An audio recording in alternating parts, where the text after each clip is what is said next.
ಕತೆ ಹೇಳ್ತೀವಿ ನಾವು. ವೇಣುಕುಮಾರನ ಕಥೆ ಅಂತ. ಒಂದು ಊರಲ್ಲಿ ಒಂದು ಅಷ್ಟೊಂದು ಅಪ್ಪನಿದ್ದಾರೆ. ಅವ್ರಿಗೆ ಸುಮಾರು ವರ್ಷ ಮದುವೆ ಆಗಿದ್ದರು, ಒಂದು ಮಕ್ಕಳ ಹತ್ರ ಇದೆ. ಸರಿ, ಇಷ್ಟು ವರ್ಷ ನನಗೆ ಮದುವೆ ಆಗಿ ಮಕ್ಕಳ ಹತ್ರ ಇಲ್ಲಿ ಒಂದು ದಿನ ಗದ್ದೆ ಕುಣಿ ಹೋಗ್ಕೊಂಡಿರ್ತಾನ. ಒಂದು 7 ಗಂಟೆ ಎಸೆಂಡು, ಆ ಎಸೆಂಡಿನ ನೋಡ್ತಾನ, ಅದು 3 ಮದುವೆ ಹಾಕೊಂಡು ಬೇಡ. ಸೇ ರಾಮ, ನಾ ಇಷ್ಟು ವರ್ಷ ಮದುವೆ ಆಗಿ ಆದರೂ ನನಗೆ ಒಂದು ಮಕ್ಕಳು ಹುಟ್ಟಿದ್ದೆ. ಈ ಎಸೆಂಡಿಗೆ ಹುಟ್ಟಲ್ಲ 3 ಮಕ್ಕಳು ಅಂತ ಹೇಳ್ತೀವಿ. ಆ ಎಸೆಂಡನ್ನ ಹಿಡ್ಕೊಂಡು ಬಂದು ಅವನ ಹೆಣ್ಣಿಗೆ ಅದರ ಕಿಚ್ಚು ಹಾಕಿ ನೀರು ತಿನ್ನು ಅಂತ ಹೇಳ್ಕೊಟ್ಟರು. ಹಾಗೆ ಅಬ್ಬೆ ಅದರ ತಿಂದು ಸಮಯ ಹಾಕನ ಆ ಅಬ್ಬೆ ಗರ್ಭಿಣಿ ಆಗ್ತಾಳ. ಬಸುರಾಗಿ ಕಡೆಗೆ ಒಂದು ಹೆರಿಗೆ ಹಾಕಿ ಹೆರಿಗೆ ಆಗ್ತದೆ. ಆಗ ಹೆಚ್ಚದೆ ಅಂತ ಒಂದು ಮೀನಿನ ಈ ಮೀನನ್ನ ಎಂತ ಮಾಡೋದು ಹೇಳ್ತೋ ಸುಯೋದೇಳ ಅದರ ತಗೊಂಡು ಒಂದು ಆಳುಗಳೊಟ್ಟಿಗೆ ಹೇಳ್ತೀರ, ಅದರ ತಗೊಂಡು ಒಂದು ಕೆರೆಗೆ ಬಿಡಿ, ಅಲ್ಲಿ ಅದೇ ಬದುಕಲಿ ಅರ್ಧ ತಗನ ಹಳ್ಳ ಬಿಡಿ ಅಂತ ಹೇಳೋದು. ಅರ್ಧ ತಗನ ಅಬ್ಬೆ ಹೇಳ್ತಿಗಡ ಹಳ್ಳ ಬೇಡ, ಅವರು ನಮ್ಮ ಕೆರೆ ಹೋಗ್ತಾರ, ಆ ಕೆರೆಗಾರ ಹಾಕಿ ಅಂತ ಹೇಳ್ತಾರೆ. ಹಾಗೆ ಅದರ ಹಳ್ಳಲ್ಲಿ ಬಿಡೋದೇ ಕೆರೆಗೆ ತಗೊಂಡು ಹಾಕಿದಾರೆ. ಕೆರೆಗೆ ಹಾಗೆ ಅದು ಬೆಳೀತಾ ಇರ್ತಗಡ ದೊಡ್ಡದಾಗ್ತಾಗ ಮೀನು ಒಂದು ದಿನ ಕೆಸರು ಕೆರೆ ಹೋಗೋಣ ಹೇಳಿಕೊಂಡಿದ್ದಗಡ ಏನೋ ಹಸುಗಳಿಗೆ ಪ್ರಾಯ ಹಸುಗಳಿಗೆ ಮದುವೆ ಮಾಡುವ ಇಲ್ಲ, ನಾವು ಮದುವೆ ಮಾಡಿದ್ರೆ ಅರಮನೆ ಹಸ್ತಾನ ದೊರೆ ಹಸ್ತಾನ ಎಲ್ಲ ನಮಗೆ ಗೊತ್ತಿರಲಿಲ್ಲ. ಆಳಗ ಒಂದು ಹಸುಗಳಿಗೆ ಹೇಳಿದ್ರೆ ಹಿಂಗೆ ಹೇಳಿ ಕೆರೆ ಮೀನು ನಾವು ಎಂತ ಮಾಡೋದು, ಹಸುಗೆ ತಲೆ ಬಿಸಿ ಆಗ್ತಿಲ್ಲ. ತಲೆ ಬಿಸಿಯಾಗಿ ಏನು ಮಾಡೋದು, ಈ ಮೀನಿಗೆ ಯಾರು ಹೆಣ್ಣು ಕೊಟ್ಟವೆ ತಿಂತೇಳಿ ಊರು ತಿಳ್ಕೊಂಡು ಹೋಗಿ ಒಂದು ಮನೆಯಲ್ಲಿ ಕತ್ತಲೆ ಹಾಕೋಣ ಅಷ್ಟು ನಿಂತರು.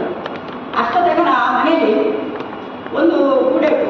ಆ ಗುಡೆ ಹೇಳಿದವಡ ನಾವು ಕೊಟ್ಟೆ, ನೀವು ಇಷ್ಟು ದೂರ ಬಂದಳಲ್ಲ, ನಾವು ಈ ನಮ್ಮ ಗುಡೆ ಅದು ಅಂದರೆ ಅವನು ಮದುವೆಯಾಗಿ 2ನೇ ಮುಂದಿನ ಹೆಣ್ಣಿಗೆ ಹುಟ್ಟಿದ ಮಗಳು. ಆ ಮಗಳ ಈ ಚಿಕ್ಕಮ್ಮನ ಅಪ್ಪನ ಹೇಳಿದಾಗ ನಾವು ಕೊಟ್ಟವೆ, ನೀವು ತಗೊಂಡೋಗಿ. ಹಾಗೆ ಹತ್ತು ಅವರ ಮನೆಯಲ್ಲಿ ನಿಂತು ಮಾಡಿನ ಹತ್ತು ಗೂಡೆನ ಕಟ್ಕೊಂಡು ಮನೆಗೆ ಬಂದಳು. ಮನೆಗೆ ಬಂದು ತುಂಬ ದಿನ ಹಿಂಗೆ ಮನೆಯಲ್ಲಿ ನಿಂತ ಕೂಡ ನಾನು ಮೀನಿಗೆ ತಲೆ ಕೊಡೋಕ್ಕಲ್ಲ ಅಂತೇಳಿ ಮನೆಗೆ ಸಿಗೋದಿಲ್ಲ. ಮನೆಯಲ್ಲಿ ಸಿಗಂಡು ಇಟ್ಕೊಂಡು 10 ದಿನ ಕೆಲಸದ ಹೋಗ್ತಾರೆ. ಏನು ಹಸುಗಳು ಹೆಣ್ಣು ತಂದು ಮನೆಯಲ್ಲಿ ಇಟ್ಕೊಳ್ತಾರೆ, ಎಲ್ಲ ನನಗೆ ಕೊಡ್ತಾರೆ. ಕೊಡೋದಿದ್ರೆ ಅವನ ಹಣ್ಣನ್ನು ಗೌರವ ಕೊಡ್ತಾನೆ, ಎಲ್ಲ ನಮಗೆ ಮುಟ್ಟಿರ್ತದೆ. ಹಿಂದಾಗೆ ಆಳದ ಒಂದು ಹಸುಗಳು ಕೇಳಿದ್ರೆ ಹಿಂಗಿನ ಮೀನು ಹೇಳ್ತೊಟ್ಟು ಎಂತ ಮಾಡೋದು. ಹಾಗೆ ತಗೊಂಡೋಗಿ ಆ ಗುಳೆನ ಅಂದರೆ ಕತ್ತಲೆ ಹೋಗಿ ಕೆರೆ ತಂದೇವಿ. ಅಷ್ಟಕ್ಕನ ಮಡು ರಾತ್ರಿ ಮೀನು ಬಂದು ಬಡ ಬಂದು ದಂಡೆದ ಗೂಡೆನ ಎಳಿಸಿ ಕೆರೆಗೆ ಹಾಕಿದ್ದು ಮೀನು ತಿಂತಿಗಳ ಗೂಡೆನ. ಆಗ ಹಂಗೆ ಏನಾಗ್ತೀನಿ ಹಾಗೆ ಕಲ್ತಾಗ ಹಿಂದಕ್ಕೆ ಒಂದು ಮೀನು ಕೆಲಸದ ಹೋಗೋಣ, ಹಿಂದಕ್ಕೆ ಆ ಮೀನು ಹಿಂದೆ ಕೆಲಸಗಳು ಏನು ಹಾಗೆ ಹಸುಗಳು ಮದುವೆ ಮಾಡ್ತಾರೆ ಮಾಡೋದಿಲ್ಲ. ಮಾಡಿದ್ರೆ ಅರಮನೆ ಹತ್ತಾನೆ ದೊರೆ ಹತ್ತಾನೆ ಎಲ್ಲ ನಮಗೆ ಮುಟ್ಟಿರ್ತೀವಿ. ಹಿಂದಕ್ಕೆ ಆ ಕೆಲಸದ ಒಂದು ಹಸುಗಳಿಗೆ ಹೇಳೋದು ಹಿಂದೆ ಹೇಳ್ಕೊಟ್ಟು ಇಂಥ ಮಾಡೋದು. ಪುನಃ ಹತ್ತು ತಲೆ ಬಿಸಿ ಮಾಡ್ಕೊಂಡು ಇಡೀ ಊರು ತಿರುಗಿ ಒಂದು ಮನೆಗೆ ಹೋಗಿ ಅಲ್ಲಿ ಹೋಗ್ಬೇಕಾದ್ರೆ ಒಂದು ಹಿಂದೆ ತಪ್ಪಿ ಒಂದು ಕೂಸುಟ್ಟು ಆ ಕೂಸನ್ನ ಹೇಳಿದ್ರೆ ನಾವು ನಿಮಗೆ ಕೊಟ್ಟ ಹಸುಗಳೇ ನೀವು ತಗೊಂಡು ಹಾಗೆ ಅಲ್ಲಿ ಒಂದು ಊಟ ತಿಂಡಿ ಎಲ್ಲ ಮಾಡಿ ಬಂದು ಮನೆಗೆ ಕರ್ಕೊಂಡು ಬಂದು ಮತ್ತೆ ರಾತ್ರಿ ಬಂದು ಕರ್ಕೊಂಡು ಬಂದು ಮನೆಗೆ ಹಚ್ಚಿ ಎಂಥ ಕೊಟ್ಟು ಕೂಡ ನಾನು ಮೀನಿಗೆ ಕೊಡಲ್ಲ, ಒಂದು ಕೂಡೆನ ತಿನ್ಸಿ ಇನ್ನೊಂದು ಕೂಡೆನ ಹಿಂಗೆ ಕೊಡ್ತೇನೆ, ಹೆಂಗೆ ಅದು ತಿಂತೇನೆ ಅದು ಅಲ್ಲಿ ಹೋಗೋಣ ಇಂದಾಗೆ ಹೋಗೋಣ ಹಂಗೆ ಹೇಳಿ ಮುಗ್ತೀವಿ. ಏನು ಹಸುಗಳು ತಂದು ಮನೆಗೆ ನಿಂತ್ಕೊಳ್ತಾರೆ, ನನಗೆ ಕೊಡ್ತಾರೆ. ಹೊರಗಿದ್ದಾಗ ಅರಮನೆ ಆಗ್ತಾನೆ ದೊರೆ ಬರ್ತಾನೆ ಎಲ್ಲ ಬಂದಿದೆ. ಇಲ್ಲಾಗ ಕೆಲಸದ ಬಂದು ಹಾಗೆ ಹೇಳ್ತಾನೆ ನಮ್ಗೆ ರಾತ್ರಿ ತಗೊಂಡೋಗಿ ಹಿಂಗೆ ಹೋಗಿ ಕೂಡೆ ತಪ್ಪಲಿ ಕಡೆ ಹೋಗಿ ಒಂದು ನನ್ನ ಕೊಟ್ಟವೆಲ್ಲ ಬೇಕಿ ಒಂದು 4 ಮೀಟರ್ ಮಾಡ್ತಾರೆ. ನಿಮಗೆ ಒಂದು ಕೂಡೆ ತಿಂದ ನನ್ನೀಗ ಮೀನೇ ಕೊಟ್ಟಲ್ಲ. ಆಗ ಅಲ್ಲಿ ಈಶ್ವರ ಪಾರ್ವತಿ ಆಕಾಶಕ್ಕೆ ಹೋಗ್ತಾವಳು. ಆಗ ಆರೋಗ್ಯ ಅಲ್ಲೇನೋ ಕೂಗು ಕೇಳ್ತಾವು. ಮನೇಲಿ ಹೊಡ್ತಾನೆ ಈಶ್ವರ ಪಾರ್ವತಿ ಬಿಟ್ಟು ಹೇಳ್ತೀರ, ನೀವು ಬರ್ಬೇಡ, ನಾವು ಒಬ್ಬನೇ ಮನೆ, ಇಲ್ಲಿ ನಾವು ತಂದೆ ಮನೆ ಅಂತ ಇವತ್ತು. ಆಗ ಅಲ್ಲಿ ಏನೋ ಕಷ್ಟ ಹಾಕೋಬಿಟ್ಟು ಅಲ್ಲಿ ನಾವು ಹೋಗಲೇಬೇಕು ಅಂತ ಪಾರ್ವತಿ ಹೇಳ್ತೀರ.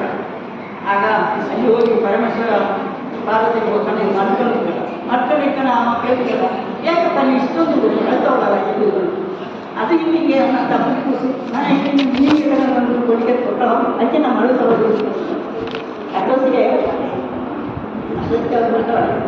ಸರಿ ನೀವು ಮಾಡ್ಬಾರ್ದು.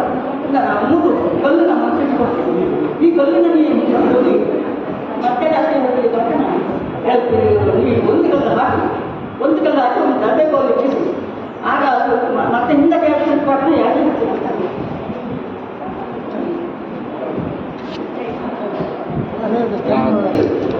ಮೂರನೇ ಸತಿ ಭಾಗ ಮೂರು ಕಲ್ಲು ಹಾಕಿ ಮೂರನೇ ಸತಿ ಬಿಸಿ ಹಾಗೆ ಒಳ್ಳೆ ನಾವು ಕಟ್ಟಲೆಗೆ ಹೋಗಿ ದಂಡೆಗೆ ಬಿಸಿಯೋಣ ಕಟ್ಟೆ ಹಾಕಿ ಯಾಕಂದ್ರೆ ಮೀನು ಬಳ ಬೇಕಿನ ಬಾತು ಪಾಕಕ್ಕನೆ ಕೂಡ ಏನು ಮಾಡ್ತೀವಿ ಬೇರೆ ಒಂದು ಕಲ್ಲು ಹಾಕಿ ಒಂದು ದಬ್ಬೆ ಹೋಗಿ ಬೀಸಿದ್ದೀಗ ಅದು ಹತ್ತನೇ ಹೋಗ್ತದೆ ಎರಡನೇ ಸತಿ ಭಾಗನ ಎರಡು ಕಲ್ಲು ಹಾಕಿ ದಬ್ಬೆ ಹೋಗಿ ಬೀಸಿದ್ರೆ ಅದು ಹಂಗೆ ಹೋಗ್ತದೆ ಮೂರನೇ ಸತಿ ಭಾಗ ಮೂರನೇ ಕಲ್ಲು ಹಾಕಿ ದಬ್ಬೆ ಹೋಗಿ ಬೀಸಿದ್ರೆ ರಾಜಕುಮಾರ ರಾಜಕುಮಾರ ಅಂತ ನನ್ನ ಹತ್ತಿಸಿ ಹೇಳ್ತಾರೆ ಹಾಗೆ ಕೂಡ ಹತ್ತಿಸಿ ಮಾಂತಿನಿಗೆ ಹೋಗ್ತಾನೆ ಅವರು ಉದ್ಯಾನಿಗೆ ಕುತ್ಕೊಂಡು ಕೂಗಾಡಿಕೊಂಡು ಹೋಗೋಣ ಅದರ ನೋಡಿ ರಾಜಕುಮಾರ ಹೇಳಿದ್ರೆ ಹಸುಗಳ ಇಂದು ಎಲ್ಲೊಂದು ಮೀನು ಕುಮಾರನಾಗೆ ಒಳ್ಳ ಒಂದು ರಾಜಕುಮಾರನಾಗೆ ಉಂಟು ಅವನು ಕೂಡ ಒಟ್ಟಿಗೆ ಕುತ್ಕೊಂಡು ಉದ್ಯಾನಿಗೆ ಹೋಗೋಣ ಹಾಗೆ ಹೇಳಿ ಅದನ್ನ ಹಸುಗೆ ಭಾರಿ ಸಂತೋಷ ಆಯ್ತು ಹಸು ಬಂದು ಕರ್ಕೊಂಡು ಹೋಗಿ ಅಲ್ಲಿ ಹೋಗಿ ನೋಡ್ತಾನೆ ಇವು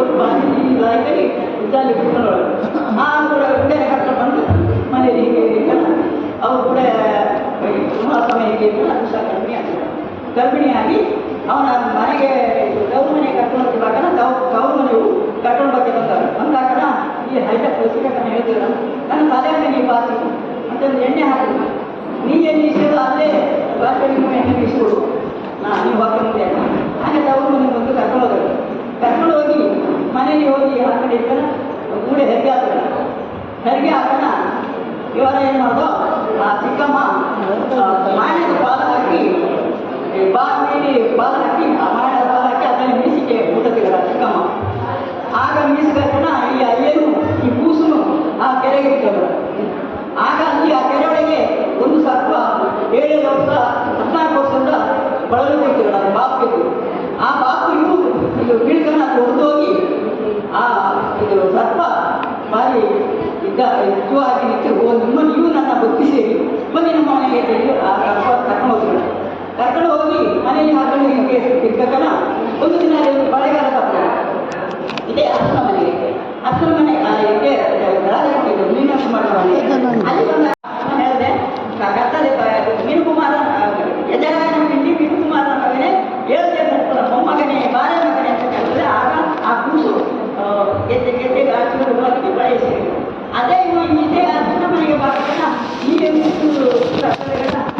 ಒಂದು ದಾರಿಯಿಂದ ಕೇಳಿದ್ರೆ ಇನ್ನೊಂದು ಹೊಡೆದು ಆ ಎಣ್ಣೆ ಹೇಳ್ತಾರೆ ಬಾಳೆಗಾರ ಮನೆ ಫಲಕ್ಕಾಗಿ ಸೀಗೆಗಳಿಗೆ ಗಿಡಕ್ಕಾಗಿ ಬಾರ ಬಾಳೆಗಾರ ಅಂತ ಕರ್ತಾರೆ ಹಂಗೆ ಅದರ ಬಂಧುಗಳ ಮನೆಯಲ್ಲಿ ಹೇಳಿ ಏನು ಬಂದು ಅದೊಂದು ಅರ್ಶನ ಹೇಳಿ ಅರ್ಶನಕ್ಕೆ ಏನು ರೈತನೇ ಹೋಗಿ ಕೊಡ್ತಾರೆ ಸುಮಾರು 15 ನಿಮಿಷ